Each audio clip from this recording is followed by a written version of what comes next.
Hi everyone, my name's Matt and I'm the MD at BIMA, and I'm just here to say welcome really and give a bit of context as to why we run these things. And then I'll hand you over to Paul, who's kindly agreed to run the masterclass for us today. If you've been engaged with BIMA in some way, or you've been to one of these before, you kind of get the gist of it. We're just this big community of people in digital, and it's all about kind of learning from each other, essentially, within BIMA.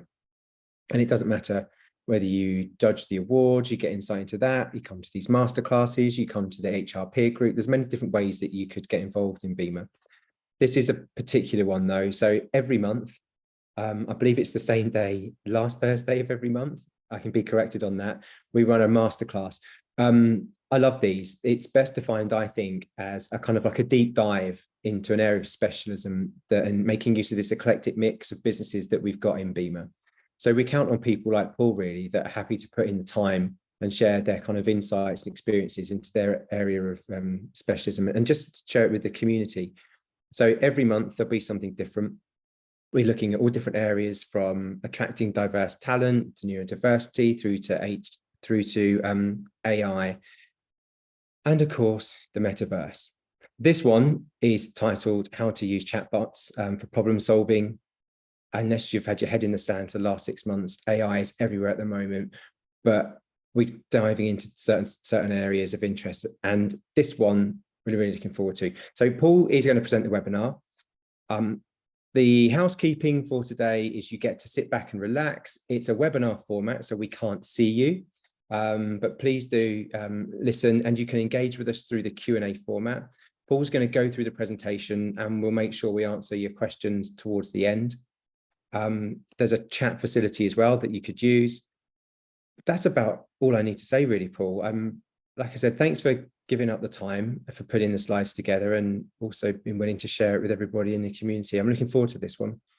Shall I hand over? Yeah, cool. Thank you, Matt.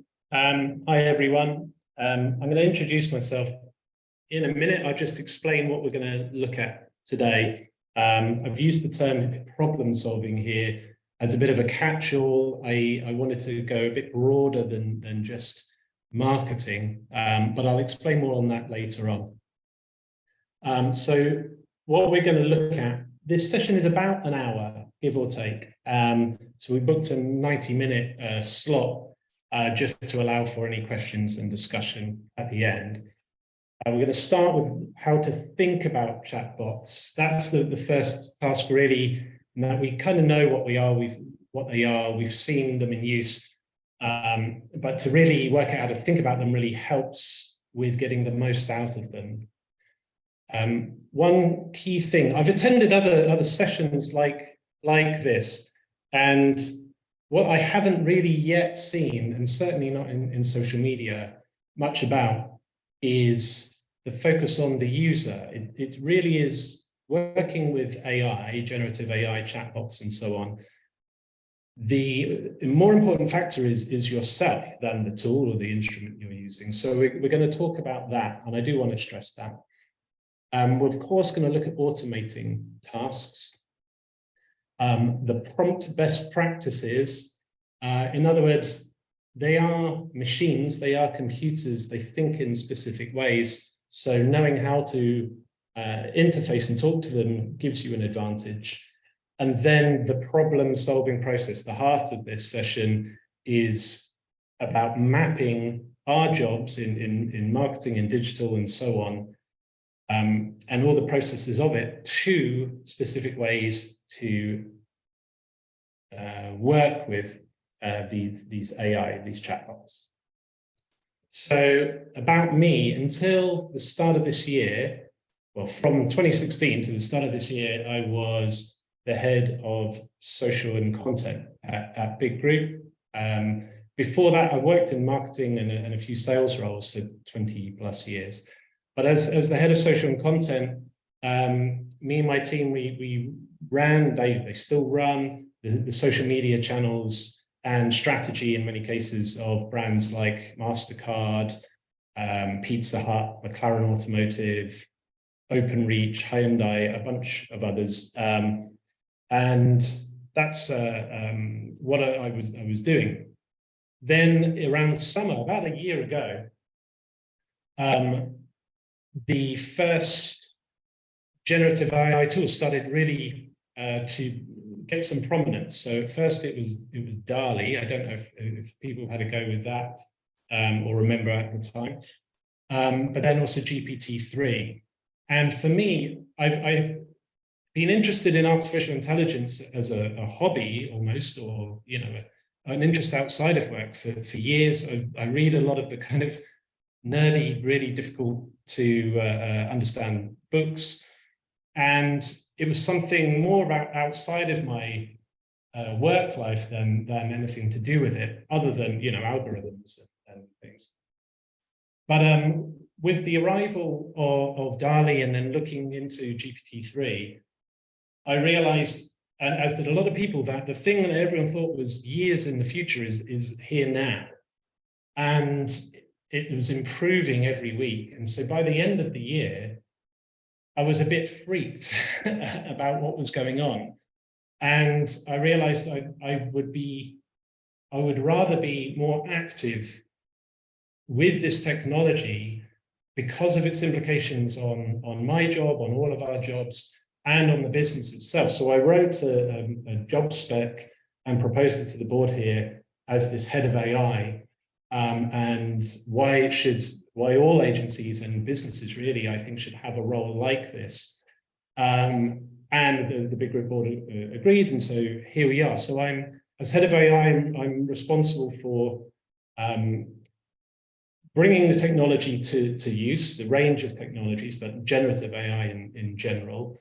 So internal training and awareness, managing and assessing the risks associated for us and our clients, and then developing products and services that use this technology to help us and of course our clients. So that's me. So the first thing, as mentioned, is how to think about these things. So chatbots we've had around for a while, but the old chatbots were scripted. They could only really respond to the questions that they've been programmed to learn and recognize, and they're quite crude. These new ones, based on large language models, are deep machine learning neural networks. They can recognize, summarize, translate, predict, and generate text and other content based on a massive amount of data and knowledge that they've been trained on. So the chatbot is probably the most popular and well-known interface with the large language model. Everyone, I assume most people have heard of ChatGPT, and then the Bing version, and there's others. There's the Google Bard, there's one called Claude, which is growing in prominence, and so on. But not all language models are chatbots or are just chatbots. The Bing one is a good example. The Bing chatbot interfaces with a language model, but also with a search engine simultaneously, and combines the two to give you results. And the applications for language models are getting broader and broader every week. So they've been trained, talking about the amount of information, GPT-3, which of course was superseded by the end of last year, but that was trained on about 570 gigabytes of information. So a large section of the internet, which I worked out is about the equivalent of reading 125,000 books. But also it was then also given a few million books to read as well. So it's read a lot of books.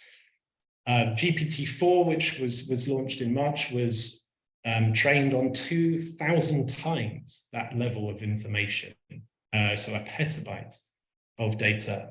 So they're extremely knowledgeable, and I thought a way to think about what they represent is a corpus of, let's say, like 500 professors who've all read all the books in their field, and have perfect recall of every single word that they've read, and can think about 100,000 times faster than humans, and have all the time in the world to talk to you and answer your queries and provide you with information, thoughts, and so on.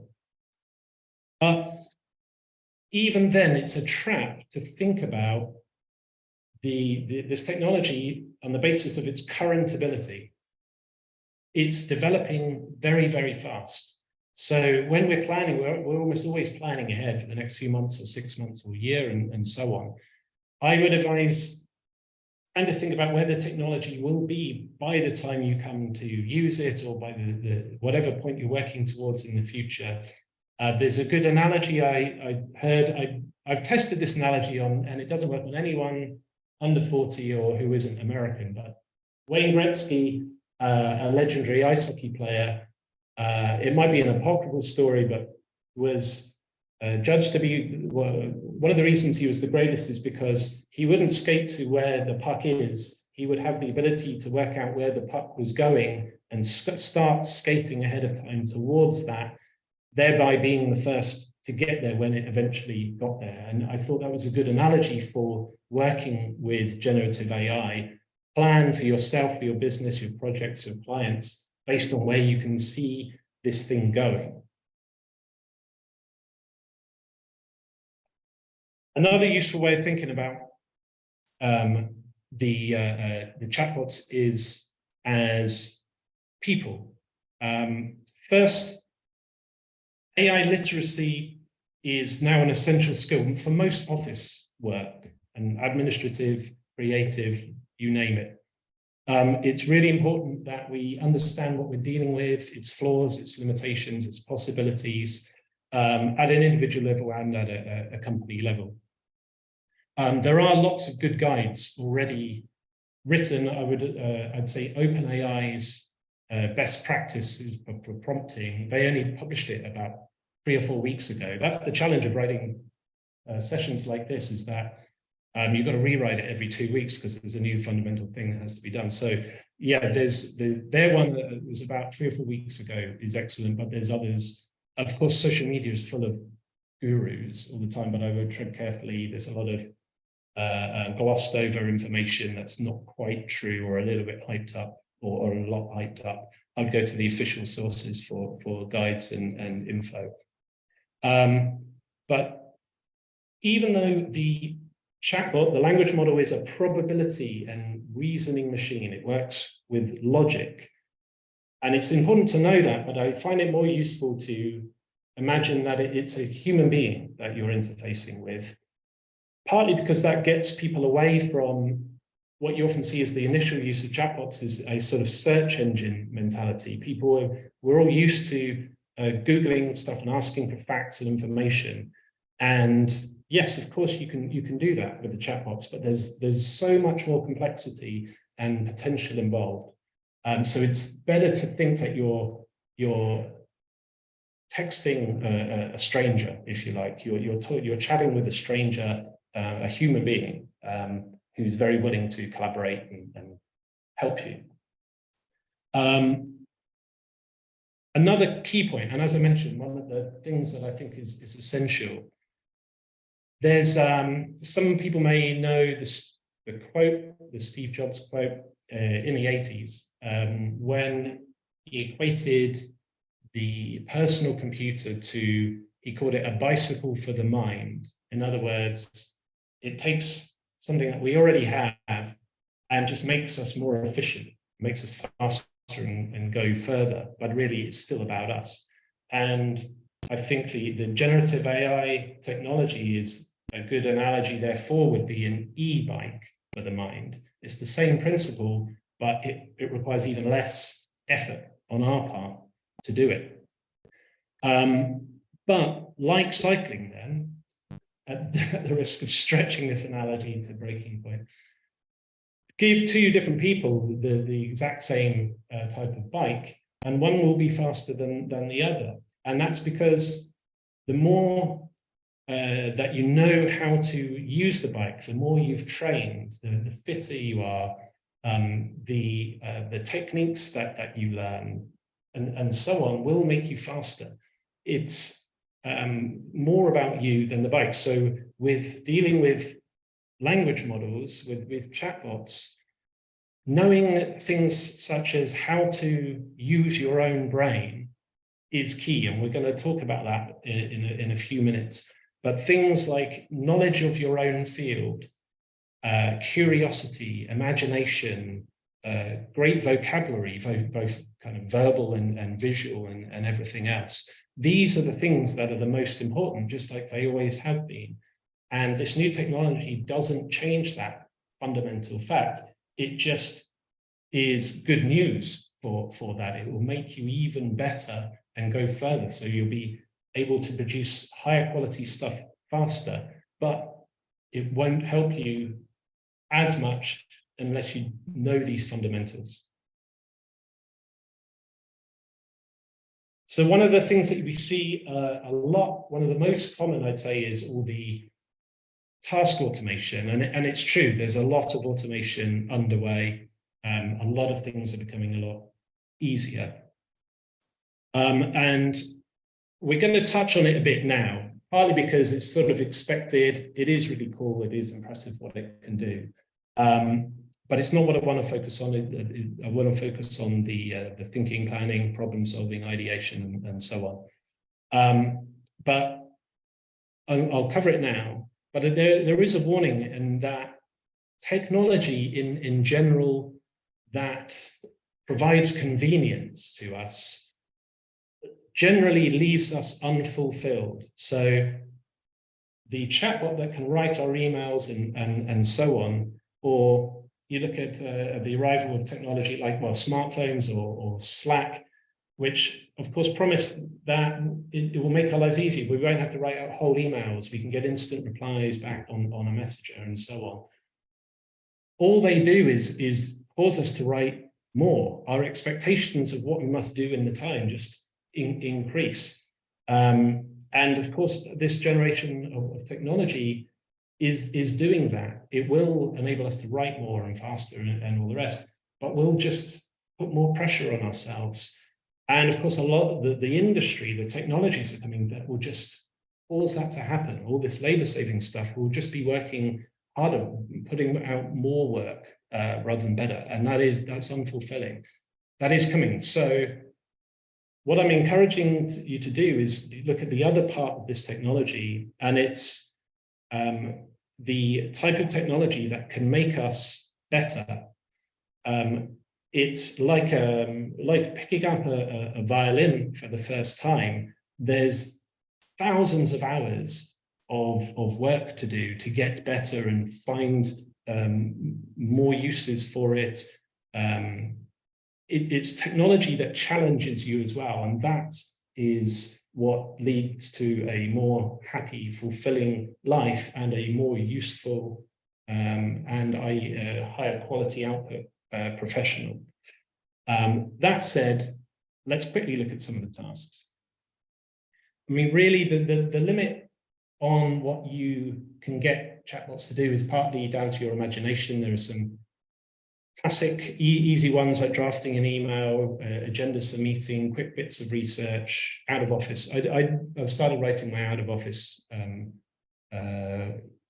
messages with chatbots, which are quite fun. So that's all coming, and then the technology, the chatbots themselves are being baked into Microsoft's apps in Windows and Word and Excel, PowerPoint, and Google's and everything else's. So very soon, you don't really need to know how to prompt it. The software will be prompting you, saying, I see you're writing this email, can I just take that over? I've got these ideas for this deck. Tell me what you want the presentation to be about, I'll do it, and so on. And so the user interfaces are getting better and better. So you kind of don't really need to spend much time learning it, because it'll take over from us pretty soon. There's also, I think 2 weeks ago, OpenAI added a functionality called function calling to the premium version of ChatGPT. And this is where, if the task that you're asking it to do, it knows it's not very good at it, or it can't manage it, it will ask permission to use another tool, an app or piece of software, or even to write Python code and make the tool required on the fly in order to complete your task. So clearly this is the next level of this technology. As I say, it's released now for the beta premium testing. And so in a few months, it'll be quite commonplace. And I think the next version of this kind of presentation I'll be doing later in the year will be all about function calling and all the tasks and ways of operating language models. But for now, I put it in here just to illustrate the fact that these things are coming to just take a load of work off our hands and will tell us that they're doing it and how they'll do it and so on. So we don't really need to worry about learning anything there. So let's look at some best practices. Some of you may have heard the phrase prompt engineering. So it's a debated phrase and a debated, it's debated whether how useful this is. But what is useful is knowing what types of things you can do and talk and say to the chatbots to get better results out of them. So I've picked 6 here. Of course, these things don't come with manuals. Even the creators of these chatbots, of the language models, don't understand how they work. And so there are large communities of people working out how to talk to these things. So I've just picked 6 of the best that kind of map to our world, and that might be useful for us. And so hopefully this section you'll start to see, if you don't know already, the kind of ways that talking to these things will get better results. So the first is a little bit of a technical term, is a 0-shot, 1-shot, or few-shot prompting. And really all this is providing examples. A shot can be seen as an example. So a 0-shot prompt is a bit like what you type into Google, like where's a good place to go to eat? And that's where you're relying on the language model to just know exactly what you mean. It's not a hard question. And you're not looking for a pretty complex or difficult answer back. A 0-shot prompt. A 1 and then a few-shot prompt simply are prompts where you add examples of the kind of answer that you're looking for. And that is really useful when you are, or you're realizing you're asking something that's a bit complicated. You're getting answers back that may not be quite right. Add the type of answer you're looking for into the prompt. So in that example there, I've just told it, although I didn't need to tell it what an antonym is, it knows that, but I've just, for this example, I've done a few-shot prompt. I've given it 3 examples of an antonym, and I then asked for what I wanted to do with that. Another one, and probably quite one of the first things you'll do with the chatbot, is get it to write stuff in a different style. It is very good at that. And why would you want to do that? There's a whole variety of use cases. For writing it could just be helpful for writer's block, just to get started. It is quite fun, of course, anyway. But also, if you're writing something that you know in the past is a bit dry, or you're a bit stuck in a rut with it and you just want to liven things up, you can invoke a style and it'll produce it that way.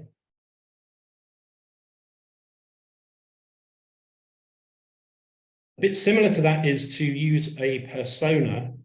So other than asking it for a style, you could adopt a persona. So that could be a type of person, say a physics professor, for example, or a market trader, and to talk and think in that style.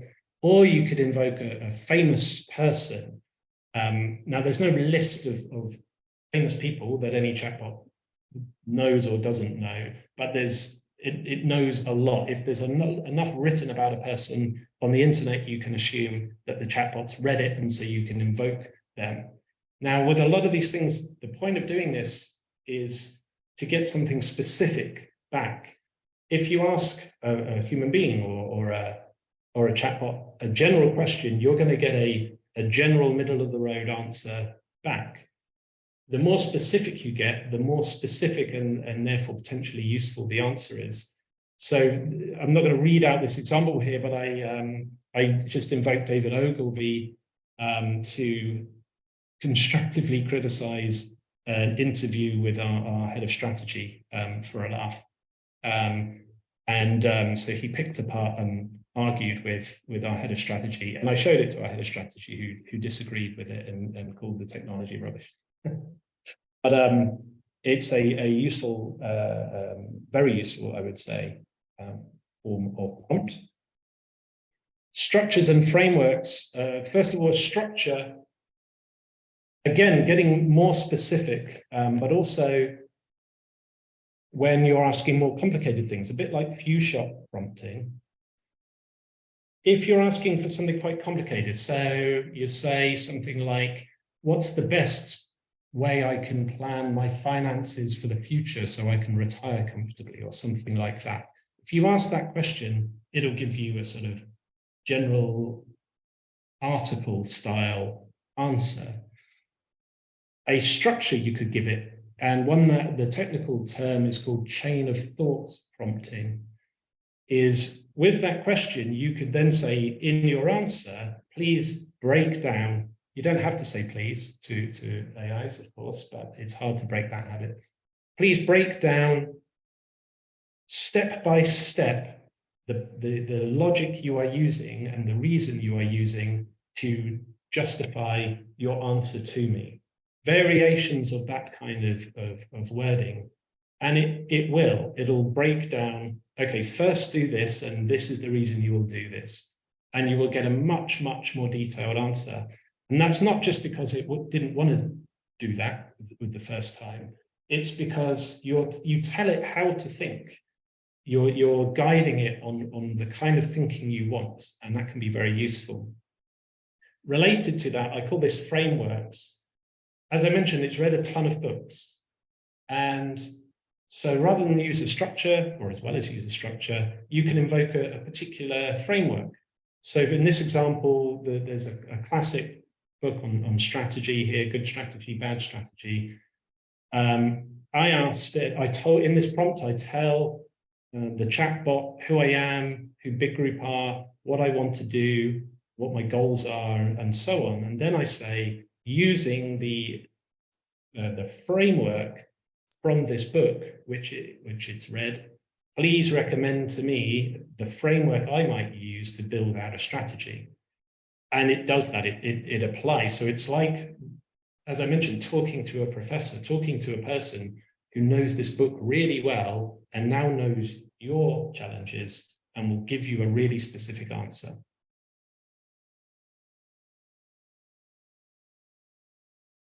A fun one, but also creatively very useful, is to change rules about the world.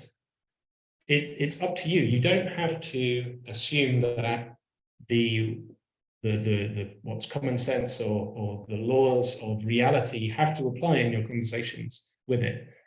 As I mentioned, well, generally you're going to get a middle of the road answer back if you ask a general question. And often the goal in marketing in our world will be to do something original. And talking to a chatbot, you don't really get things that are original because it's read everything that's happened before and is going to give you a remix of that. Now, sometimes that is fine, of course. But sometimes you don't want that. So how do you prevent that? You do it, one way is to change the reality of the world in this prompt. In other words, you're going to get something that is impossible and never would have happened before. And it could be much more creatively inspiring to have those kind of conversations.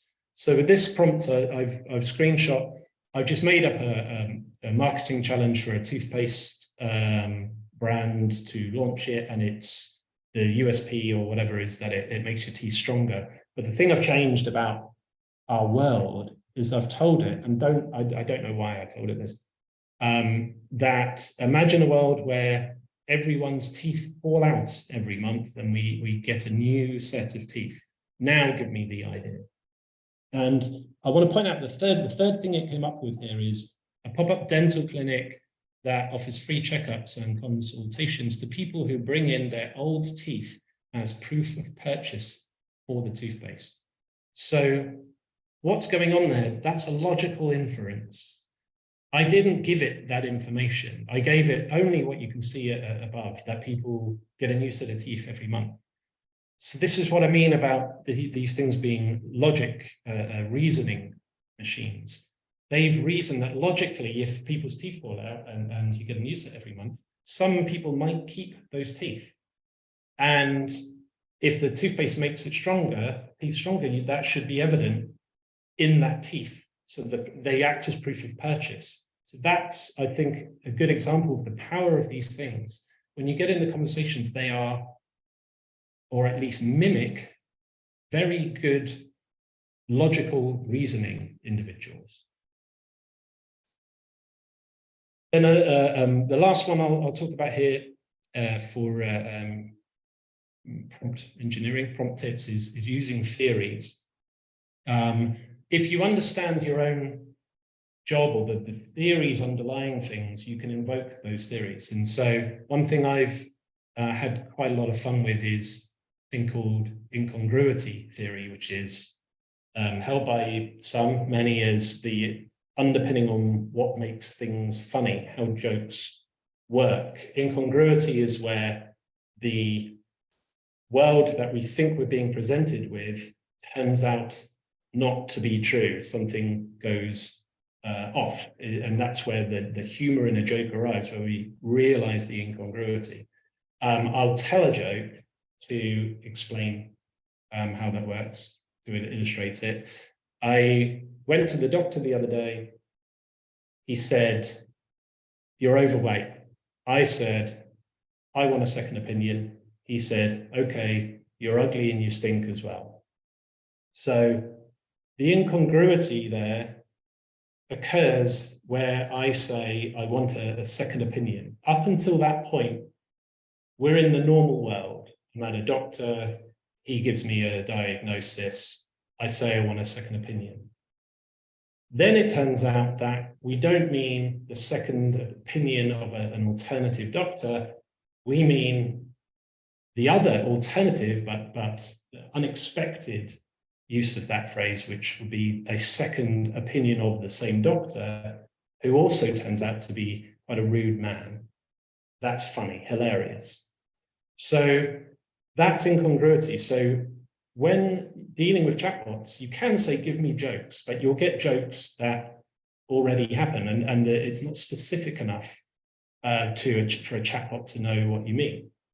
If you say incongruity theory, which it knows very well because it's 500 professors, and then you give it a few other things like 2 subject matters to link together and a style of joke, which here I've put as a chat show host, you get humor. It's amazing. It's so surprising how funny it can be. Sure, you have to give it 5 or 10 goes, but it'll get there.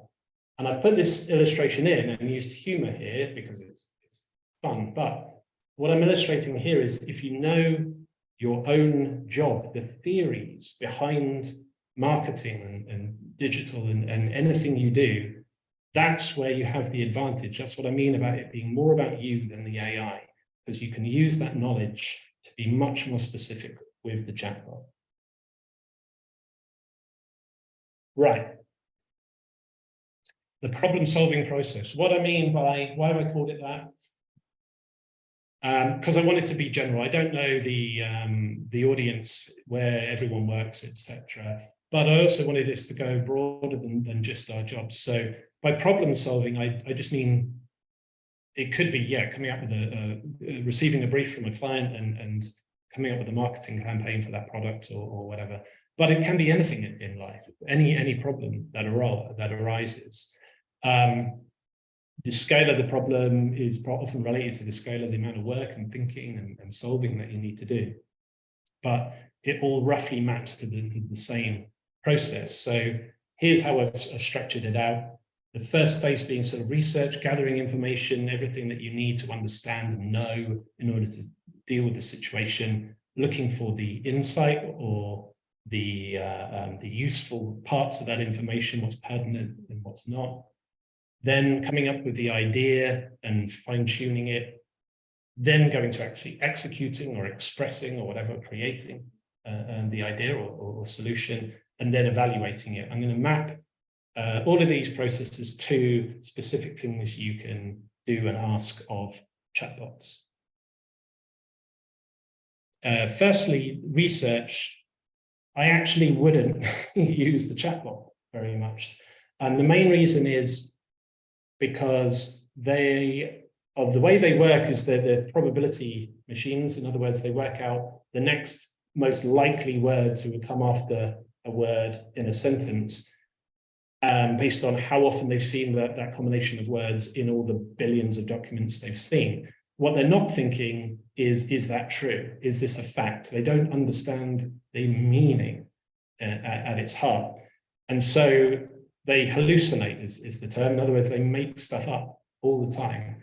And they make stuff up in really hard to spot ways. Unless you fact check every single thing you're given, you can't be sure what you're reading is true. So as such, if the work that you're doing relies on you knowing for sure that that information is true or not, I wouldn't use it. You can use it for if the research just is there to inspire you, if it's just to kind of position your thinking and you get your to get the process going, come up with ideas and so on.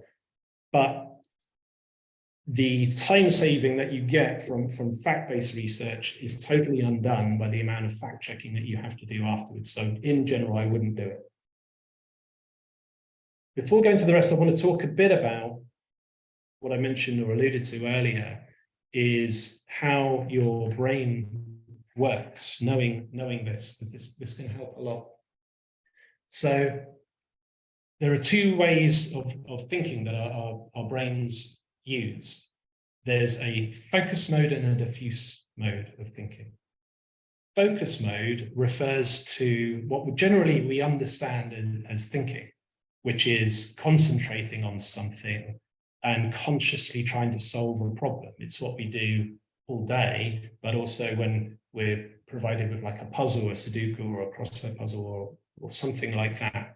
And it's a rational, systematic, logical process, and it finds a known and provable answer. It's often where there is just one correct answer or just a few correct answers that can apply.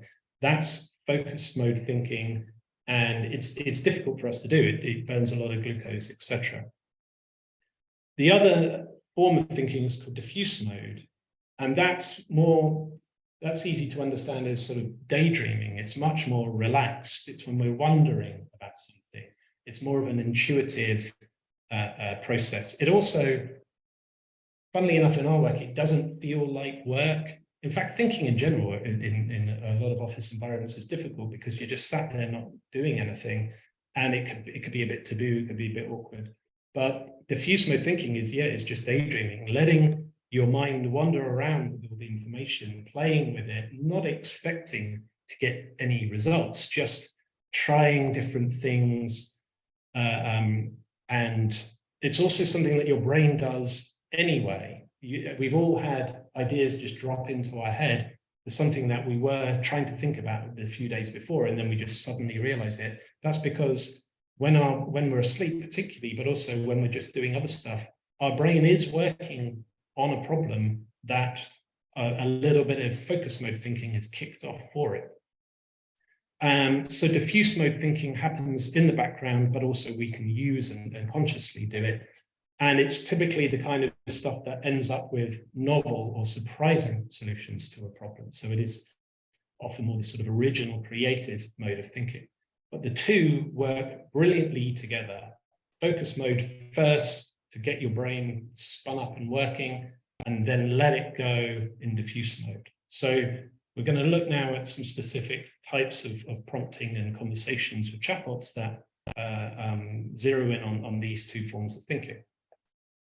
So you've done all of your research, you've gathered everything, it's time to start coming up with the solution or the idea by looking for insight, what's useful in this information, in the research to work with. One thing you could just start with is just give the chatbot the brief. So you don't even start thinking yet, start a conversation, bring the chatbot in, here's my brief, what are we going to do? What is this? What could the answer be? Now, you're not going to get the solution, or you'll get a solution, but it'll be so generic and so on. But what will happen is you'll start seeing what not to do. You'll start the process. You'll see things that, yeah, that's too obvious, or that's too boring, or that's been done 1,000 times before, and so on. But you'll be on the process of thinking already. Next is to pick its brains. Ask it for theories about what's going on in that brief or the situation you've described to it. Why is this happening? Why are we or this client or whoever in this situation? Now, there's always one of the good tips anyway, a bit of a classic when receiving a brief anyway, or setting up a strategy or whatever. The first thing to ask is, why is the goal that the client or the business, whoever is asking for, why hasn't it already happened? Why is this not coming naturally in the course of events? And so put questions like that into the chatbot. And what you'll start to get, of course, is the challenges that you have to overcome. It'll crystallize, well, of course, we're not the market leader because of the dominance of this, or our distribution isn't present, or so on. It will start zeroing you in on some of the fundamental challenges and problems that you have to overcome.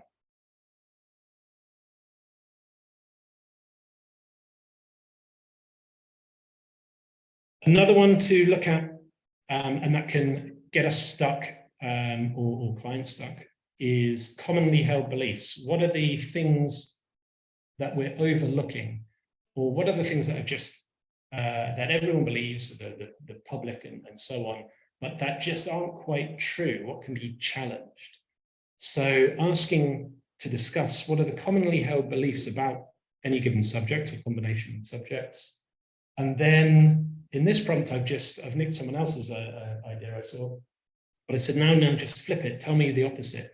So you're confronted with a stark opposite. And now and again, those opposites don't sound too crazy.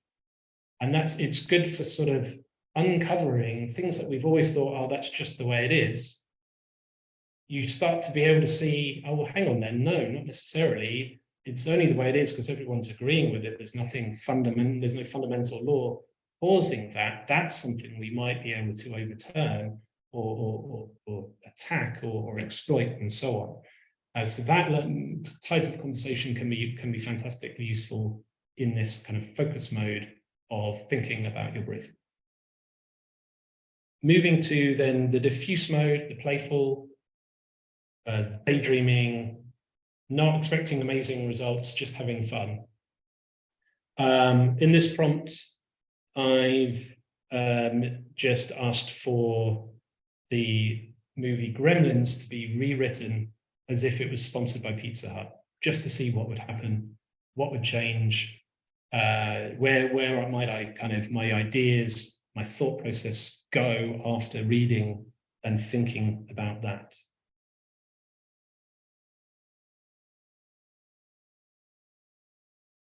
Another thing is to, and I want to dwell on this point because I think it isn't talked about enough. It's definitely underrated and it's extremely powerful. And that's linking two separate concepts. Now this is something humans can do, but it's really difficult for us. Firstly, because to link two concepts, you have to know those two concepts. And we've all got limits of how many subjects that we know quite well. But let's say we know music quite well, and we know ride-hailing apps quite well. Even then, we've got to do a lot of heavy lifting, thinking to find what links those two things. What are all the ways those can be linked? Now, this is the heart of creativity itself. There are quotes and theories that say this is exactly what creativity is, finding a link between two different concepts that no one's ever noticed before. And chatbots are amazing at it. They know everything about everything. They know all of the subjects and they know all of the links. That's exactly how they're built, that probabilistic link between things. So you can give it anything, two subjects as far apart with nothing to do with each other as possible, and with sometimes with a little bit of additional prompting about what kind of way you wanted to think about those subjects, like maybe a semantic word cloud, or just the way humans think of that subject, or whatever. Get it to link it, and it will just do it instantly. It's extremely powerful. It's so good. It's almost awkward. It's like cheating. That the creative ideas just happen in front of you, and you get that kind of, oh shit, the robots are going to take over, aren't they, kind of feeling. But use it. It's really powerful for getting to some really interesting creative ideas. Then another thing it's professor in is, of course, cognitive bias. So we're full of it. Our brains, there's books you may have read, Thinking Fast and Slow, and all of that kind of stuff, the behavioral economics and nudge and all those things. You're probably aware that we are very irrational human beings. So the robot isn't, and the robots know how we are. So you can ask it, give it your problem and say, what are the cognitive biases that I may be experiencing when thinking about this problem? And it'll give you stuff that you can use as a warning to kind of unpick the things that are holding you back without even realizing it. The example here I've put is just a really simple one called functional fixedness. And that's just the idea that when we see an object that's made for something, it's very hard for us to see it in any other way. So a credit card, without a lot of prompting and a bit of thinking, we think of a credit card and you pay for stuff. That's the functional fixedness. So I just said, what are the things that it could be used for that are nothing to do with payments? And so it gave me a lot of simple, quirky stuff, but in diffuse mode thinking, that's the kind of stuff you want. Just, you can wonder about it. You can start kind of playing with that idea. Oh, it's a guitar pick, of course. So if a credit card could be a guitar pick, what might that mean? And so on.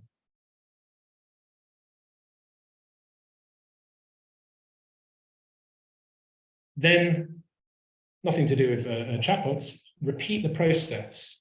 Go between focus mode, do half an hour of that, diffuse mode thinking. After that, then wait a day, let your brain just work through it, then go back to focus mode thinking for a bit, for a half hour or so on the same problem. What you'll find is the ideas that you are having start getting better and better, and they come more easily. And the harder the problem, sure, it might take a bit more time and a bit more of this process, but it's amazing what switching between these two thinking modes does. It is again, like cheating, it's a bit of a superpower to do it. So, ideas. We've done our research. We've sifted through it. We've got the stuff that we want to work with. We've got a few insights and clues, and we think we know what we're going to do. We think we've got an idea or a solution. One thing that we do here anyway, and I encourage with the team all the time, is try to break your idea. If it's a really good idea, it should be quite hard to break it. So it's not true, or you find out it's not such a good idea after all. So you can use the chatbot for that. Get it to argue against you. Remember the prompting, the personas. Bring in a persona. Bring in a famous person to argue against your idea and see if any of it holds water or causes you to drop confidence or doubt some of what you're saying. Really, you can go as rigorous as you want.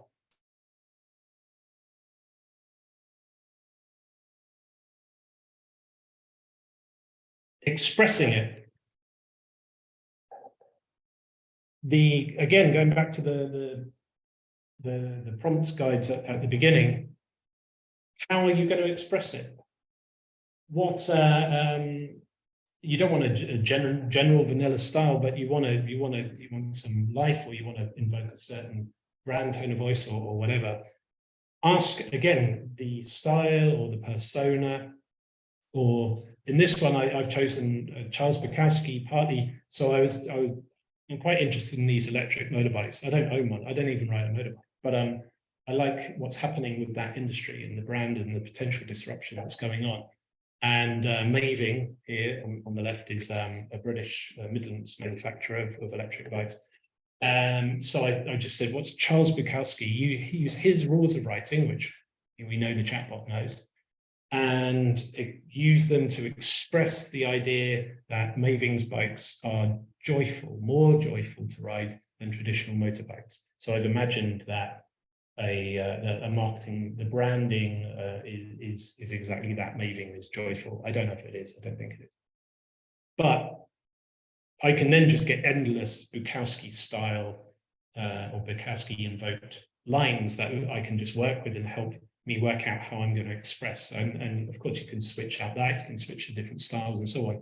But it's really a good creative partner to start working on expression with. And then executing, so kind of in a similar way, executing the idea.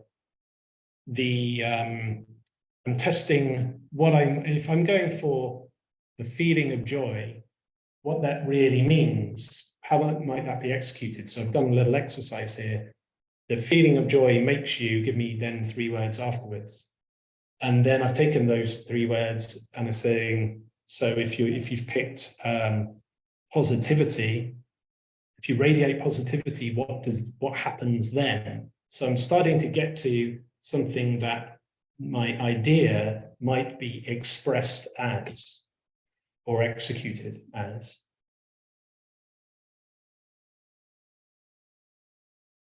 And then obviously in this industry, we're working with creatives and lots of other teams as well. And one challenge, perennial challenge, is it's hard to explain what's in your head. The thing that you think is the right idea and how you want it to look is very difficult. And writing it is always kind of inadequate, no matter how good a writer you are, really. So one, in this thing on the right, I imagined a sort of relaunch of Cadbury's Fruit and Nut using the Bowie, the Goblin King from Labyrinth, the film Labyrinth. And I said, can you just give me a script? I chose Ben Stiller, I don't know why, just for some more specificity on who the director and what style we might be looking for. And it generated a script.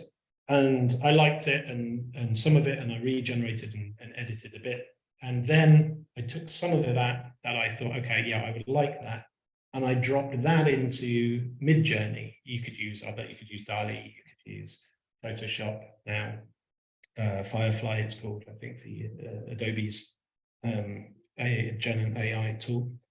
And so here you see on the left, it's quite small, but you see Bowie holding what appears to be a purple chocolate wrapper in the guise of the Goblin King. So that is what's in my head, and I can show, and the creative and whoever else you're working with can see, rather than read and interpret themselves. They're like, okay, that's what Paul means. And of course, this is extremely fast to do. This just takes seconds to do, and you can regenerate and keep going and iterate and so on. And so can the creatives. Like, what if, do you mean this? And so using Gen AI and chatbots in this way is so much more efficient and useful. So then lastly, you've done all your work, you're about to go into production, say. As a final test, of course, you have human collaborators that you do this with, but you can also go to the chatbots. They're available immediately. They're not on holiday or in another meeting or whatever. And also they're totally non-judgmental unless you ask them to be. So put your work in, tell it what the goal is, go do a massive prompt if you like. Here is the goal, here's everything I've done, here's what I've worked out, tell me what I'm missing, or give me constructive criticism. again, add a persona or something or a theory to apply in order to criticize what you're doing. Find out what haven't you thought of. It's proofreading. It's sort of superpowered proofreading. It's great. And then lastly, the other major form of evaluation isn't so much with the chatbot interface per se, but definitely the technology underpinning it. A couple of months ago, a thing called oh man, I've written it down. I don't know why it's not in my head, but the GPT has the ability to analyze any data set that you give it. So your campaign has run, you've got a bunch of data, all the data, some of the data, whatever. You can just give it to the language model which will then understand it, and you will query it. Now, this is in an alpha version at the moment, so it's got limitations and issues and so on. But this technology is then being built, and so marketing technology and data analytics tools are building this form of technology in, whereby you can query data sets in natural language. You don't need to know what the drop-down menus are or the statistical terminology is, what the name of that graph versus that graph is, and so on.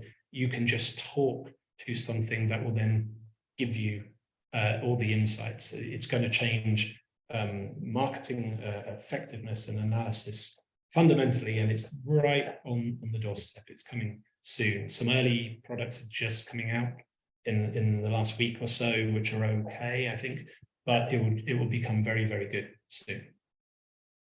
So to wrap up, to recap, deal with these things like you would a human being. That's my best advice, but also know that they are computers. They're extremely logical and they're reasoning machines. It's more about you and what you know and your vocabulary and everything than it is the tool. And that's kind of usually with new technology, younger people tend to get on with it the better, and sort of the older generations are generally slower to adopt and get the most out of this technology. Now, that is still true with adoption of AI, but it's turning out not to be so true with then the value the users are getting. The more stuff you know, the more experience you have, the wiser you become, the better, the more you get out of these tools. So it's on average proving to be more of an advantage for people in sort of the middle towards the end of their careers than it is for people just starting out, because they haven't had the chance to pick up all the knowledge and experience yet. But it is about that knowledge and experience. It is about training more than anything. Don't worry about task automation. It's going to happen. You don't have to lift a finger. The prompt best practices are fundamental skills now. AI literacy is a fundamental skill, no matter what you're doing in an office white-collar type job. And then lastly, explore all kinds of mental processes and techniques with your AI buddy. The more you know, the more you try, the better the results will be, the more you'll get out of it. And as I mentioned earlier, the more fulfilled, the more happy you will be. That's it. Thanks very much. I'm going to hit Q&A in case there are any questions. I don't know what the time is. Oh, I was right. I think it's just past 3 p.m. Okay. Any questions? If not, you get a half hour back, give or take, and thank you very much. Oh, I got one. Hang on. I don't know why it's not displaying for me. Oh, it says thank you very much. You're welcome, Jake.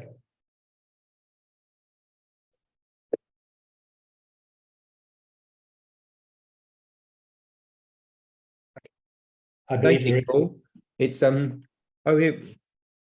yeah, people saying that they really enjoyed it. Oh, there's one question here actually. Oh, another one saying thank you, really enjoyed it, very insightful.